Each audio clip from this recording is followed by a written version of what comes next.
After the ETF, Bitcoin's coming power struggle. The approval of Bitcoin ETFs last week sets up a potential fight between Bitcoin Maxis and giant Wall Street institutions, says Michael J. Casey. Last week's spot ETF approvals means giant institutions like BlackRock and Goldman Sachs are entering the Bitcoin market. Wall Street could privilege Bitcoin that's mined with green energy or that, provably untouched by nefarious activity, that could set off a struggle for Bitcoin's future akin to the acrimonious Blocksize Wars starting in 2017. A sizable crypto community's presence at the World Economic Forum in Switzerland this week highlights an inherent tension. On the one hand, the industry's desire for acceptance by the business establishment, and on the other, a concern that engaging with it could undermine crypto's disruptive, rebellious ethos. You're reading Money Reimagined, a weekly look at the technological, economic, and social events and trends that are redefining our relationship with money and transforming the global financial system. Subscribe to get the full newsletter here. With 2024 shaping up to be the year that traditional finance TradFi arrives, that tension seems especially acute. After all, the Securities and Exchange Commission's long-awaited approval of Bitcoin exchange-traded funds ETFs sets the stage for giant asset managers such as BlackRock and Fidelity, and for massive banks like Goldman Sachs and JP Morgan to participate in the Bitcoin market. The question is, will these institutions' participation affect the power dynamics within Bitcoin itself? Will Bitcoin Maxis and degens, who place a high value on censorship resistance and decentralization, see their influence over Bitcoin diminish as these large regulated entities start to engage? Might BlackRock, Goldman, or JP Morgan, for example, insist only on buying coins mined with renewable energy or that are clean of any past connection to non-identified actors? Would their demand for Bitcoin be so substantial that such policies would materially change the behavior of others, such as miners, so as to change the very makeup of Bitcoin itself? It's too early to say. While that might be a frustrating answer, the lack of predictability around that question stems from the complex power dynamics within Bitcoin's very decentralized, diverse ecosystem.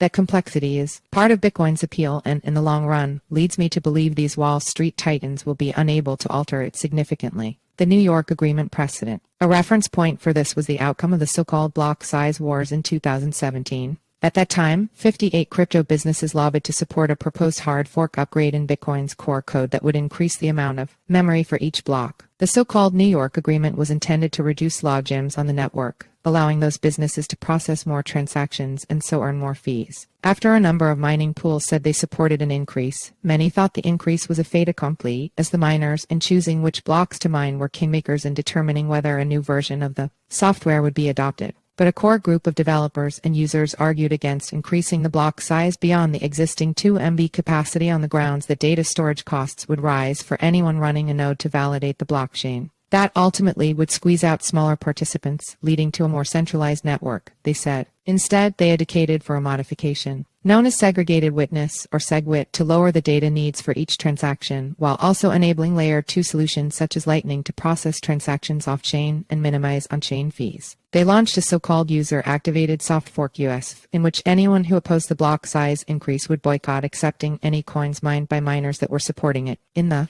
end, the US rebels won. It was celebrated as a victory for the little guy, for the idea that users, the ultimate beneficiaries of the Bitcoin network, had real, effective power, since it was their end demand for tokens that would drive market-led decisions. New whales. One reason to question whether the little guys can continue to dictate Bitcoin's direction is that the post-ETF newcomers will likely own a very large chunk of it. A number of analysts estimate that the demand for Bitcoin ETFs could run as high as $100 billion.